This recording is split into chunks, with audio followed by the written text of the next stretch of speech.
Yo, you guys, this is Blacklist of the Abyss, and you're watching my review for World Trigger, Chapter 102.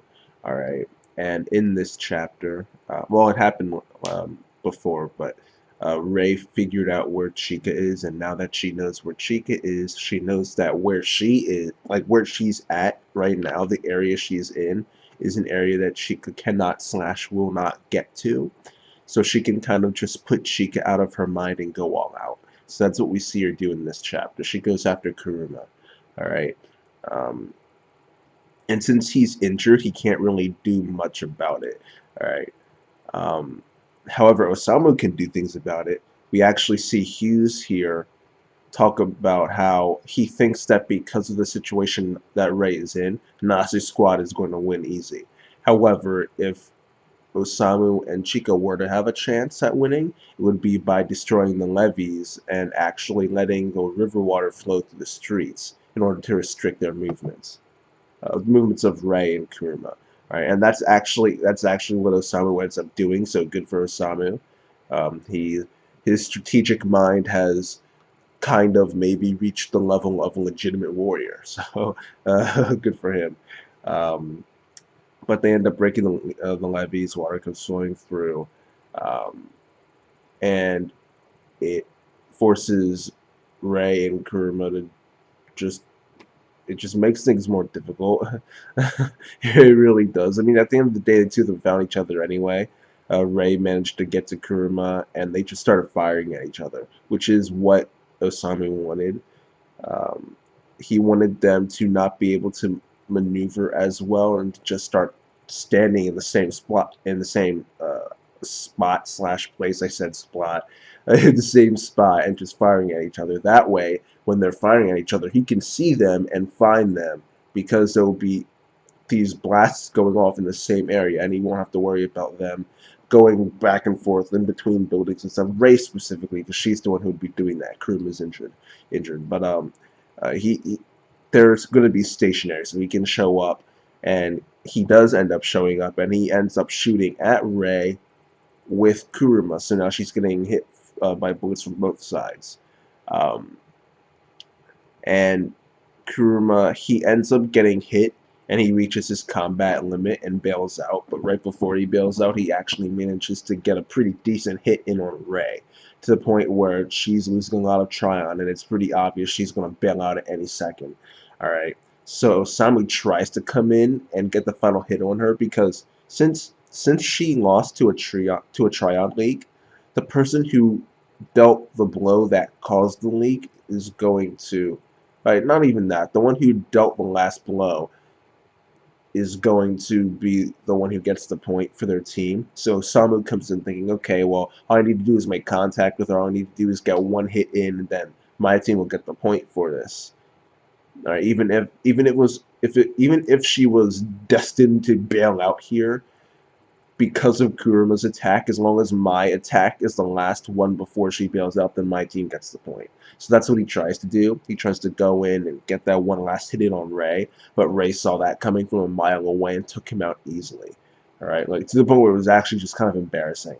Like I actually felt bad for the dude because that was just embarrassing. Like that was bad.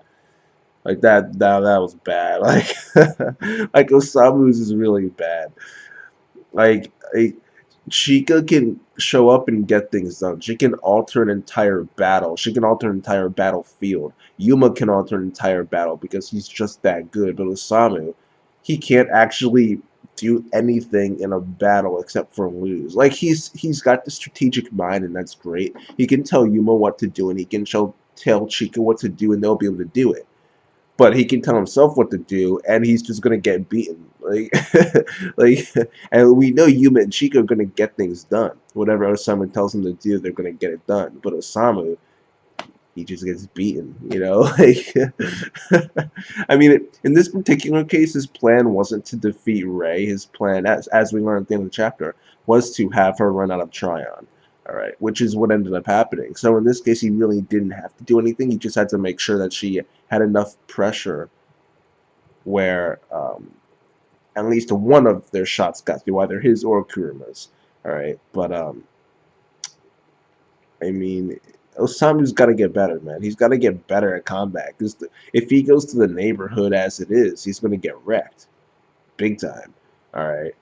Um, but one last thing I want to talk about in this chapter is that Yuma showed up at the end.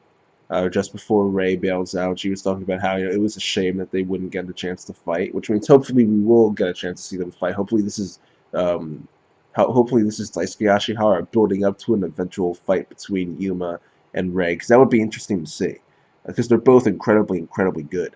So that would be pretty cool to see. But apparently, if you go out of bounds, you're allowed to just come back in and continue fighting. I mean, I don't remember that being a rule, but I'm sure they mentioned it at some point if it's happening.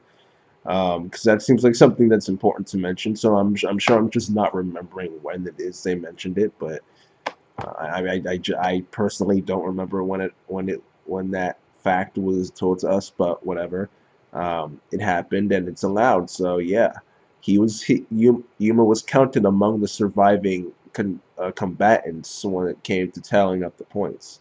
So yeah. But that is it for the chapter. Um, Tamakoma, Tamakoma 2. All right, Mikumo squad. All right, they ended up winning in the end. They got 4 points. Ray got 3 points all by herself, which is pretty legit. And then Kuruma squad got 2. Kuruma getting 1 and Murakami getting 1. So yeah, they won, which I figured would happen, and I figured that Ray was so good that she would be able to get second place for her team. I really thought she'd be able to do it. So seeing her actually do it is not that big of a surprise for me. I just figured she'd be able to because of how much she was getting hyped up. Um, but yeah, I mean it was a good end to the fight. I'm curious to see what the next round is going to be because these matches have just been getting better and better. So if this one was this good, I'm curious to see what the next one will be. I'm curious to see how far up Mikuma Squad's rank is going to go. Um, but yeah, that should be interesting. But as for this chapter, I'll give it an 8 out of 10. I thought it was a good, solid chapter. So yeah, I'll give this chapter an 8 out of 10. And that's that, you guys. Rate, comment, subscribe. Follow me on Twitter at BlacklistOTA. And I'll see you guys next time.